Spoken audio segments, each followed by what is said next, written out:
मुल्क में पार्लिमानी इंतखाबात को लेकर ख़ास माहौल देखा जा रहा है। भोपाल की बात करें तो इस वक्त भोपाल के इमामी गेट के रोशन होटल पर हम मौजूद हैं, जहां पर सुबह से शाम तक देर रात तक जो है चुनावी चुस्की चलती रहती है। चाय की प्यालियों पर लोग गुफ्तगू करते हैं। यहाँ पर वो लोग भी आते हैं जो पॉलिटिकल पार्टीज के बड़े लीडर हैं, और वो लोग भी आते हैं जो पॉलिटिकल पार्टीज के कमिटेड वोटर होते हैं, और वो लोग भी आते हैं जो किसी पार्टी को मायूस नहीं करते बल्कि हर पार्टी के झंडे को उठाते हैं। आइए, यहाँ पर हमारे साथ कुछ लोग मौजूद हैं जो यहाँ पर चुनावी चुस्की की बात करें, चाय पीते रहते हैं और मुल्क की सियासत पर गुफ्तगू भी करते रहते हैं। यहाँ पर सीनियर जर्नलिस्ट जफर आलम साहब मौजूद। जफर साहब, आप एक सीनियर जर्नलिस्ट जो है, पायनियर में दूसरे अखबारों में आपने काम किया। इस वक्त जो मुल्क की सियासत है, हमें देख रहे हैं कुछ सियासत में सारी बातें हो रही हैं, वोटों की लेने की बात हो रही है, कुछ देने की बातें हो रही हैं, लेकिन जिस कम्युनिटी से आपका ताल्लुक है उसकी कोई बात नजर नहीं आ रही है। देखिए, फिलहाल मेरी जो कम्युनिटी है, मैं मुसलमान हूँ और मुझे बहुत अफसोस हो रहा है कि 2019 के चुनाव के अंदर मुसलमानों के लिए कोई बात नहीं कर रहा। जो वोट सब लेना चाह रहे हैं, हमारा वोट 90% और 100% वोट लेने की बात करती है कांग्रेस। भारतीय जनता पार्टी भी चाहती है कि हम लोग वोट दे दें, मगर हमारे बेहतरी के लिए, हमारी कौम के लिए कुछ काम करने की बात कोई भी नहीं कर रहा, ना किसी के मैनिफेस्टो में है। हमको लिंचिंग से कैसे बचाएंगे, हमको फिरकावाराना वारदातों से कैसे बचाएंगे, हमारी सुरक्षा कैसे करी जाएगी, हमारी एजुकेशन के बारे में कोई बात नहीं कर रहा। मतलब हमारा सिर्फ वोट लेना चाहते हैं, हमारे लिए कोई कुछ करना नहीं चाह रहा। आप कुछ करना नहीं चाह रहे तो इसकी वजह क्या समझते हैं? वजह सिर्फ यही है कि देखिए, मैं बार बार हर जगह हर प्लेटफॉर्म के ऊपर कहता हूं कि मुसलमानों के जब विरोध की बात आती है तो सारी पार्टियों का एक अघोषित एजेंडा है कि मुसलमानों को निपटाने के लिए सब एक है। एक अघोषित एजेंडे के रूप में कांग्रेस, बीजेपी, समाजवादी पार्टी, बहुजन समाज का सबका एक चीज के ऊपर सब लब्बैक कह देते हैं बिना सोचे समझे। वो ये है कि मुसलमानों को किस तरीके से निपटाना है, उसके लिए सब एक है। उसके लिए सब एक, लेकिन हम ये भी देख रहे हैं कि मध्य प्रदेश की बात करें, छत्तीसगढ़ की बात करें या राजस्थान की बात करें, दिल्ली से लेकर नागपुर की बात करें, एक बड़ी आबादी मुसलमानों की रहती है। लेकिन पिछले भी इलेक्शन में किसी पार्टी ने टिकट नहीं दिया था, और अब तक भी जो जिन पार्टियों ने अपने नामों के ऐलान किया उम्मीदवारों के, उसमें कहीं मुस्लिम उम्मीदवार नजर नहीं आ रहा। उलमा बोर्ड क्या सोच रहा है? देखिए, ये एक सच्चाई है और हर दल बेनकाब हो रहा है इसके अंदर। जो लोग ये कहते हैं कि हमें मुसलमानों का 90% वोट चाहिए, वो भी आज बेनकाब हो गए हैं। और जो लोग पिछले 5 सालों से मुस्लिम महिलाओं की सुरक्षा की बात कर रहे थे, ट्रिपल तलाक को लेके, आज वो भी बेनकाब हो गए कि अगर आपको मुसलमानों की इतनी फिक्र है, मुस्लिम कम्युनिटी की इतनी फिक्र है, तो आपने एक टिकट देना भी गवारा नहीं करा। हमारी शरीयत की आवाज़ को कौन बुलंद करेगा?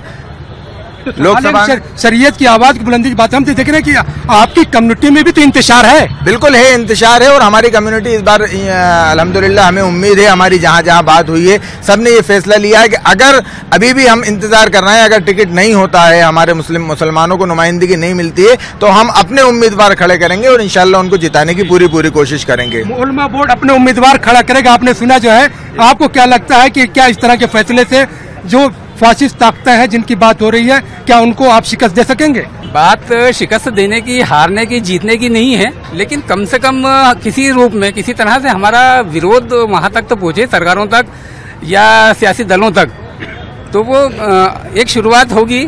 अगर इस बार यहाँ से उलेमा बोर्ड अगर अपने कैंडिडेट खड़े करने की बात कर रहा है, जहाँ तक मुझे काजी साहब ने बताया कि मध्य प्रदेश में कम से कम 10 जगह पर वो अपने कैंडिडेट खड़े करने की बात कर रहे हैं।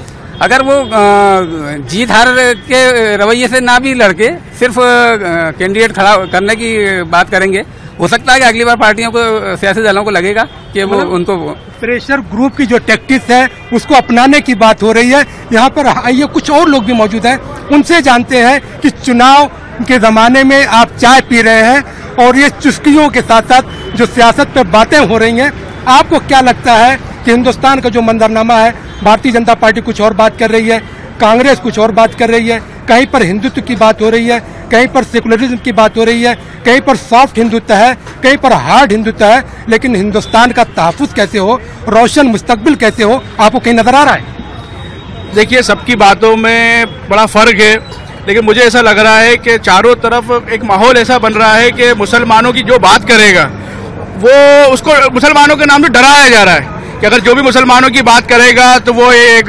एंटी नेशनलिज्म हो जाएगा या एंटी हिंदू हो जाएगा। तो एक माहौल सा बना दिया गया, एक सांप्रदायिकता के मुसलमानों की बात करना आज ऐसा लगता है कि जैसे कि एंटी नेशनलिज्म हो जाएगा। क्या मानते हैं आप? देखिए, जैसे अभी बात चली थी, मैंने वो भी सुना, वो भाई साहब भी बोल रहे थे, मुसलमानों को एक्चुअली कुछ नहीं चाहिए। हर जगह हर इंसान हर कौम की नुमाइंदगी होना चाहिए ताकि वो अपनी आवाज़ उठा सके, सिर्फ मुसलमानों की नहीं, सबकी। मैं खुद एक मुसलमान हूँ, एक पढ़ा लिखा मुसलमान हूँ, इस बात को समझता हूँ। हमें सबसे पहले चाहिए इंसाफ। जैसे 5 साल में लगातार ये आप देख रहे हैं नाइंसाफ़ी हुई है, सारे फैसले ऐसे आए कि नाइंसाफ़ी हुई है, उसके बावजूद आपको मुसलमानों को किसी ने, एक न्यूज़ चैनल ने एक प्रोग्राम नहीं किया कि मुसलमानों ने कितना संजीदापन दिखाया। ना कोई पटरी उखाड़ी, ना कोई जलाया, ना कोई बसें जलाई। ये कितनी समझदार कौम है आप देख रहे हैं। बस इस कौम से एक रिक्वेस्ट है आपके जरिए कि थोड़ी सी समझदारी इलेक्शन में वोट देते टाइम भी करें। वो भूल जाते हैं इलेक्शन में वोट देते टाइम, वो समझदारी नहीं दिखाते जो वाकई फैसले आने पे दिखा रहे हैं। अगर आपके साथ नाइंसाफी हो रही है, चाय की चुस्की में अपनी संजीदगी को भी खो देते हैं। बात ऐड करना चाह रहा हूं मैं, थोड़ा सा एक मैसेज है, सभी के लिए है, क्योंकि सब एक अच्छा माहौल चाहते हैं, चाहे हिंदू हो मुसलमान हो, ताकि हम अपने बच्चों को बेहतर फ्यूचर दे सकें। छोटा सा एक रिसर्च है जो मैं आपको बताना चाहता हूँ कि एक बीजेपी है जो शायद कम्युनल हार्मनी में इतना विश्वास नहीं रखती, भरोसा नहीं रखती। पिछली बार जब वो जीते थे 2014 में, तो जो टोटल वोटिंग पॉपुलेशन है उसका सिर्फ 11% उनको मिला था और उनका बहुमत आ गया था। और भी कौम है, मैं सिर्फ ये बताना चाहता हूं कि मुस्लिम का वो परसेंटेज 12% है, तो 11% पे बहुमत एक पार्टी पा सकती है। तो अगर आप थोड़ी समझदारी से वोट करें, मुसलमानों को मत जिताइए, उसको जिताइए जो अमन और चेंज चाहता है और एक बेहतर मुस्तकबिल देना चाहता है आपको भी और आपके आने वाले बच्चों को भी। उसको जिताइए जो बेहतर मुस्तकबिल दे और देश को आगे ले जाए। आपको क्या लग रहा है, पूरे देश में चुनावी हलचल है और आप चाय की चुस्की के साथ सियासत पर चर्चा कर रहे हैं। साहब, सबसे मेजर चीज़ है आज की तारीख में प्रोग्रेस कौन कर रहा है, कौन आगे ले जा सकता है देश को, कौन हिंदू या मुसलमान वाली बात नहीं है, बात देश की तरक्की की है। देश तरक्की कहाँ कर रहा है आज की तारीख में? आप देखिए सब कि कोई इंसान पढ़ लिख के कुछ लायक बनना चाहता है, वो चीज़ खत्म हो चुकी है। आज की तारीख में आदमी मैं भी चौकीदार बोल के कुछ भी कर लेना चाहता है, वो चीज़ खत्म होना चाहिए। हिंदू हो या मुसलमान हो, उससे कोई फर्क नहीं पड़ता, लेकिन प्रोग्रेस होना चाहिए, चाहे वो एजुकेशन फील्ड में हो, चाहे वो साइंस एंड टेक्नोलॉजी की फील्ड में हो, चाहे वो इनिशियल स्वास्थ्य सुविधाओं के संबंध में हो। आप देखिए भोपाल की हालत, ये जो हॉस्पिटल बन रहा है इसमें कितने टाइम लग गया है इसको बनते हुए, और आज कहाँ हालत है। रोज पेपर में आता है या तो स्ट्रेचर की कमी है, व्हील चेयर की कमी है, डॉक्टर्स नहीं है। भोपाल मेमोरियल इतना बढ़िया हॉस्पिटल बनाया उन्होंने, आज आप देखिए मैक्सिमम डिपार्टमेंट बंद हो चुके हैं। क्यों भाई? आपने इसके लिए कोई तवज्जो ही नहीं दी। भाई यहाँ के सांसद थे, केंद्र में बीजेपी की गवर्नमेंट थी, वो चाहते तो क्या नहीं कर सकते। आज लोगों के पास पैसा नहीं है इलाज के लिए, आप उसको इलाज के लिए आसानी फरमाइए। लोगों को यहाँ पे मेडिकल एजुकेशन अच्छी नहीं है, आपने प्राइवेट कॉलेजेस खोल दिए, जाके देखिए आप प्राइवेट कॉलेजेस में क्या हालत है। 20-20, 25-25 लाख कोई आदमी फीस दे सकता है, आम आदमी के बच्चे नहीं पढ़ सकते साहब। वहाँ सिर्फ वही लोग पढ़ सकते हैं जिनकी जेब में पैसा है या जो लोन लेके पढ़ा रहे हैं, और अगर कहीं कुछ उल्टा सीधा हुआ तो लोन की वजह से लोग अपनी जानें दे रहे हैं। तो हम कहते हैं कि एजुकेशन सेक्टर को मजबूत करने की जरूरत है, हेल्थ सेक्टर को मजबूत करने की जरूरत है। लेकिन आपने एक बात बड़ी अच्छी कही, आपने जिक्र किया गैस का। हमें देख रहे हैं कि 1984 में जो गैस निकली थी उसने एक बड़ा किरदार अदा किया कि जो भोपाल सीट जो हमेशा कांग्रेस की रवायती सीट मानी जाती थी, उससे भारतीय जनता पार्टी ने कब्जा कर लिया और 84 से आज तक कांग्रेस की वापसी इस सीट पर नहीं हो पाई। इस सवाल का जवाब लोगों के साथ जानेंगे, लेकिन लेते थोड़ा सा ब्रेक, मिलते हैं ब्रेक के बाद।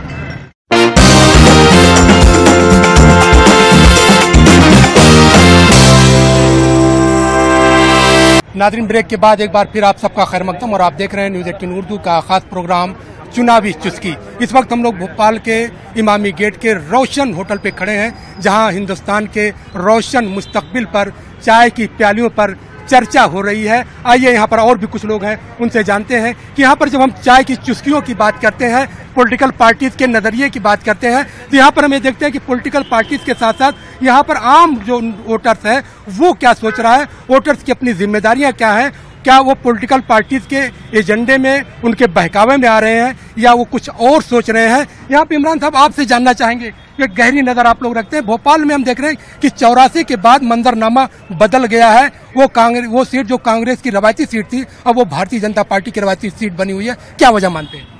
इसकी सबसे बड़ी अहम वजह यह है कि जो भोपाल के प्रॉपर लोग हैं उनको मौका नहीं दिया जा रहा और बाहर के लोगों को अगर टिकट दे दिया जाता है जो भोपाल के बारे में जानते भी नहीं है, तो ऐसे में भोपाल का भविष्य तो खतरे में है ही।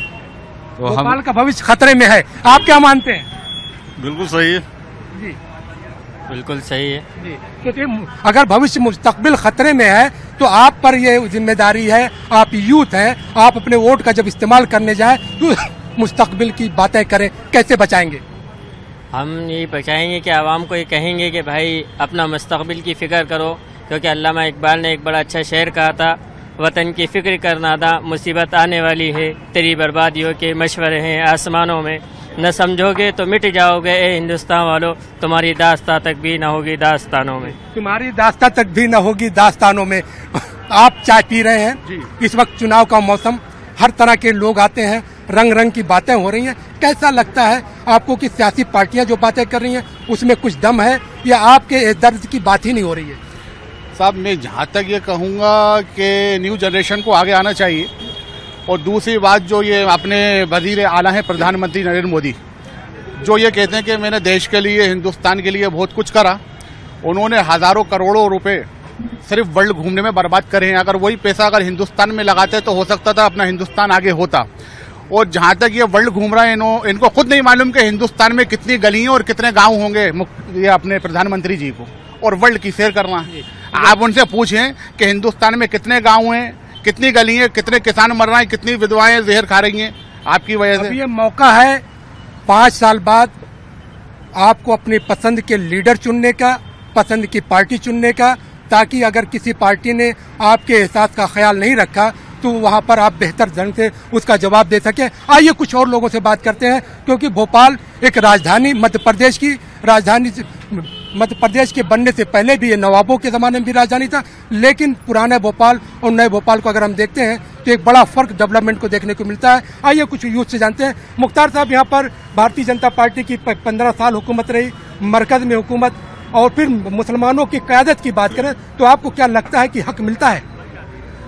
1984 से लेके आज तक 20 साल के कबल हो चुका है, लेकिन हमेशा बीजेपी का उम्मीदवार जीतता आया है हमारे राजधानी भोपाल से, मेंबर ऑफ पार्लियामेंट के उससे।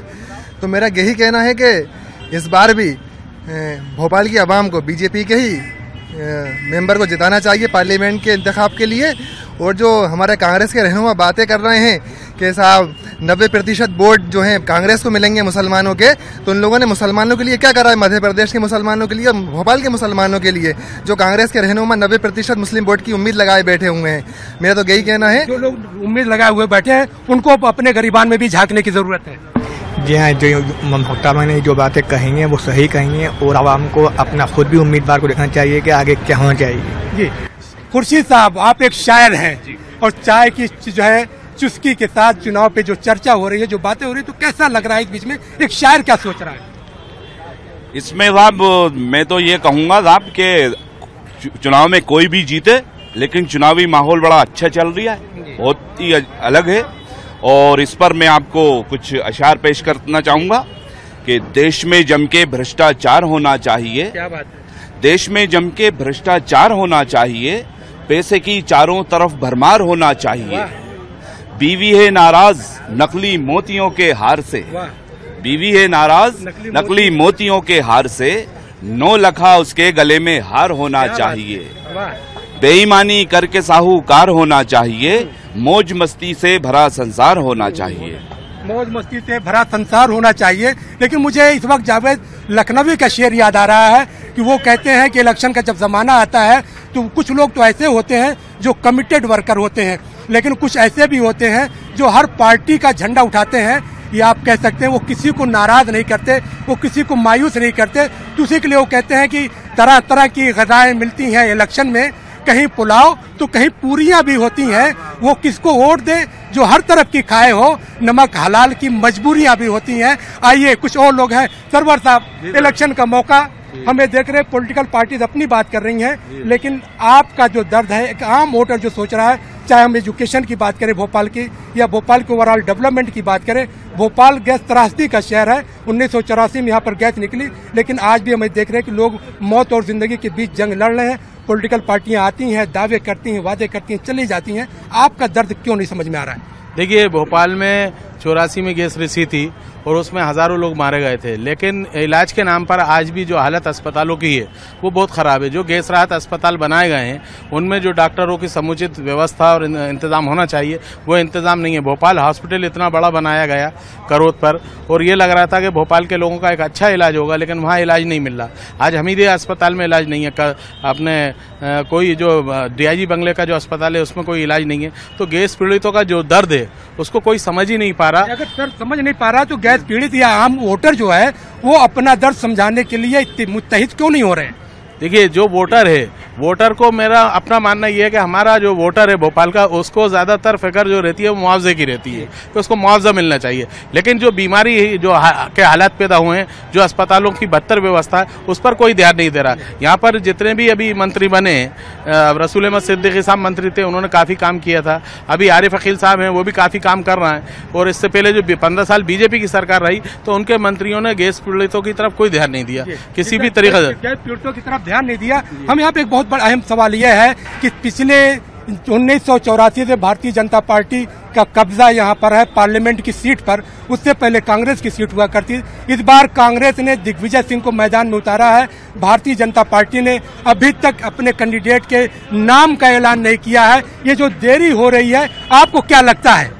नहीं सरवर भाई, नहीं, मेरा मानना ये है कि ये देरी की वजह यह है कि दिग्विजय सिंह इतने कद्दावर नेता हैं मध्य प्रदेश के, और खासकर भोपाल के लोगों में उनकी छवि बहुत अच्छी है। तो BJP को अपने उम्मीदवार ही नहीं मिल रहा है, वो तो अभी अपना उम्मीदवार ढूंढ रहा है। उम्मीदवार नहीं मिल रहे हैं या भारतीय जनता पार्टी जो है कुछ और तलाश कर रही है? आइए कुछ और लोगों से सवाल को जानते हैं कि जब यहाँ पर बात करते हैं कि आखिर जो है एक पार्टी ने अपने कैंडिडेट का ऐलान कर दिया, दूसरी पार्टियां अपने कैंडिडेट का ऐलान भोपाल में क्यों नहीं कर रही हैं? क्या उनको ये फिक्र सता रही है कि उनका कैंडिडेट जो है कामयाब नहीं होगा, या वोटों की गणित यहाँ भी नजर आ रहा है? देखिए, पूरा खेल वोटों की गणित का है। 30 साल से भारतीय जनता 1984 के बाद से अभी तक भारतीय जनता पार्टी यहाँ लगातार काबिज रही है। भारतीय जनता पार्टी के मजबूत किले के रूप में भोपाल उभरा था, मगर दिग्विजय सिंह के कैंडिडेट डिक्लेयर करने के बाद कांग्रेस ने बहुत सोच समझ के ये फैसला करा। दिग्विजय सिंह का भोपाल से बहुत करीबी नाता रहा है, भोपाल के लोगों से बहुत करीबी नाता रहा है।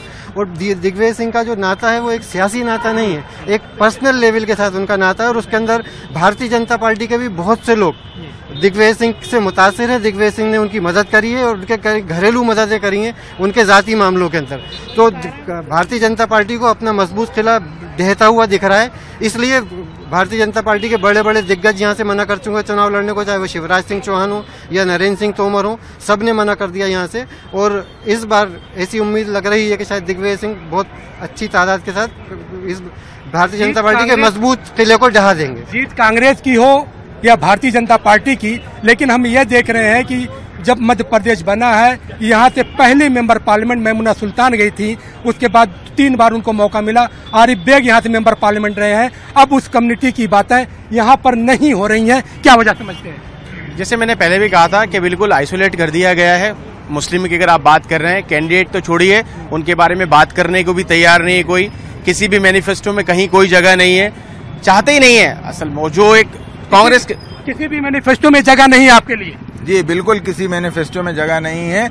और सिर्फ हम मुसलमान कौम को इस तरीके से बना दिया गया है कि आप तमाशा बन के तमाशा देखते रहें, और रिंग के अंदर आने की इजाज़त मुसलमानों को नहीं है। मगर इस बार भोपाल की आवाम अच्छी तरीके से इंशाल्लाह फैसला लेने को तैयार है कि भोपाल से अगर मुस्लिम कैंडिडेट किसी को नहीं दिया गया तो भोपाल की आवाम अपने कैंडिडेट उतारेगी और इंशाल्लाह जिताएगी उसको। कहानी में आपका किरदार तभी होगा जब आपके अंदर इत्तेहाद होगा, वरना आप तमाशाई की हैसियत रखेंगे। वो तमाशा क्यों बने रहना चाहते हैं? आप कहानी में किरदार क्यों नहीं अदा करना चाहते? मैं सभी का ये कहना है कि साहब पॉलिटिकल पार्टी मुसलमानों को मौका नहीं दे रही। मैं कहीं ना कहीं मुसलमानों को भी इसके लिए जिम्मेदार ठहराऊंगा कि मुसलमान खुद उठ के बाहर क्यों नहीं आ रहा। आप पढ़े लिखे लोग हैं, उन पढ़े लिखे लोगों को आगे करिए। जो इस कौम के लिए काम कर रहे हैं उन लोगों को आप आगे ही नहीं लाते हैं। वहीं अपनी छोटी सी जगह में आपने काम कर लिया, आप उसको हाईलाइट नहीं करते। आप मुसलमान बच्चों को कितना पढ़ा रहे हैं, मदरसे आपने खोल दिए, लेकिन मदरसा सिर्फ एक दीनी चीज हो गई। आप दुनियावी क्या सिखा रहे हो? एजुकेशन पर फोकस करने की जरूरत है। और हमें देख रहे हैं कि पॉलिटिकल पार्टीज के एजेंडे में मुसलमानों की एजुकेशन, ओवरऑल डेवलपमेंट कहीं नजर आ रहा है आपको?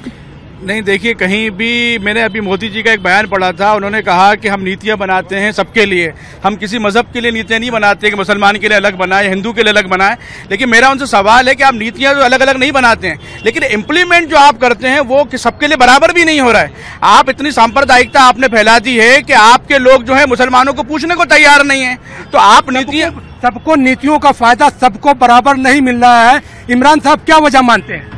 इसकी सबसे बड़ी वजह यह है कि जो हमारा मुस्लिम समाज का पढ़ा लिखा तबका है उसको मौका नहीं दिया जा रहा है। अगर उनको मौका दिया जाएगा, क्योंकि इन लोगों के लोग तो मुसलमानों के बारे में सोच ही नहीं रहे हैं, तो हो सकता है, हमें ये उम्मीद है कि हमारे लोग आकर अगर हमारे बारे में सोचेंगे तो कुछ न कुछ फायदा पहुंच सकता है। ये तभी सोचेंगे जब आपकी अपनी कोई ताकत होगी, आपका प्रेशर ग्रुप होगा, आप एज ए प्रेशर ग्रुप जो है यूनाइट होकर काम करेंगे, तभी कोई काम हो सकता है।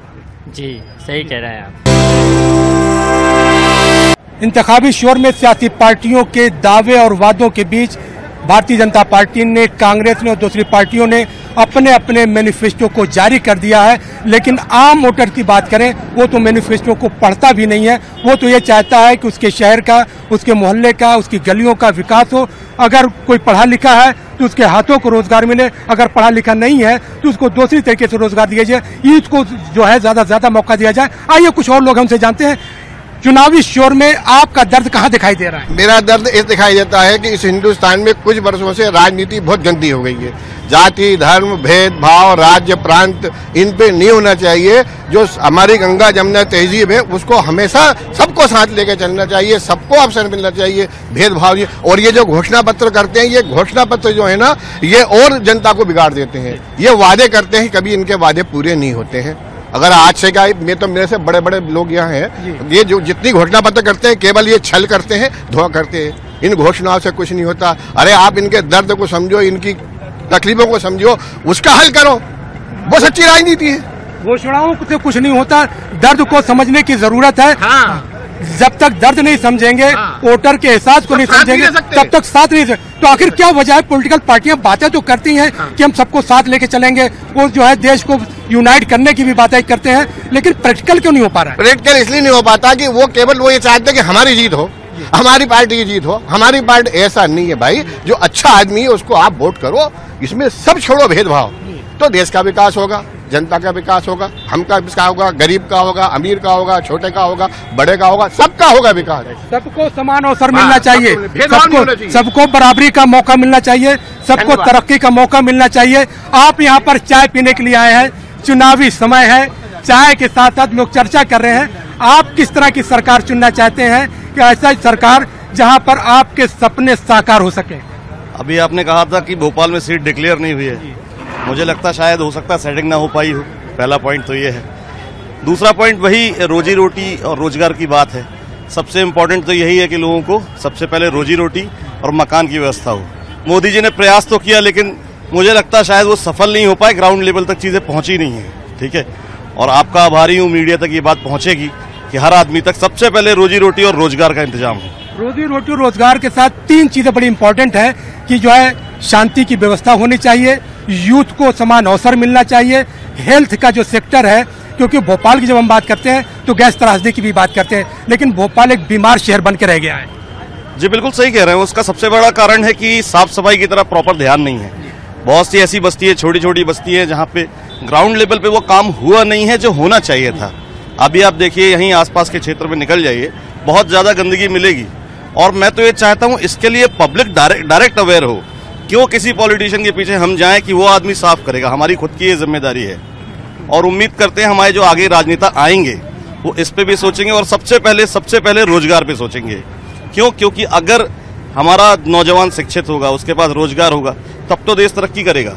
वरना नेताओं के पीछे हम ऐसे ही भागते रहेंगे, चीजें वैसे ही चलती रहेंगी। तो हमें राजनीतिक स्वार्थ से ऊपर उठकर, सियासी मफाद से ऊपर उठकर सोचने की जरूरत है। जब तक पॉलिटिकल पार्टियां, मुल्क की सियासी जमातें, इस मुल्क में जितनी भी कौमों के लोग रहते हैं, चाहे उनका मजहब कुछ भी हो, जब तक उनको प्रॉपर नुमाइंदगी नहीं दी जाएगी, यूथ के हाथों में रोजगार नहीं होगा, अमन कानून की सूरत हाल बेहतर नहीं होगी। और फिर अगर लोगों की उस बात करें कि तिब्बी सहूलियात का फुकदान अगर है तो एक अच्छा माशरा, एक अच्छी शहरी की जो बात करते हैं, एक अच्छे माशरे की तश्कील नहीं हो पाएगी। तो नाज़रीन, हमारा जो ये प्रोग्राम है चुनावी चुस्की यहीं पर ख़त्म होता है। अगले हफ्ते फिर एक खास एपिसोड के साथ आपके बीच हाजिर होंगे। तब तक के लिए टीम के साथ मैं ताब आलम को दीजिए इजाज़त। खुदा हाफिज़।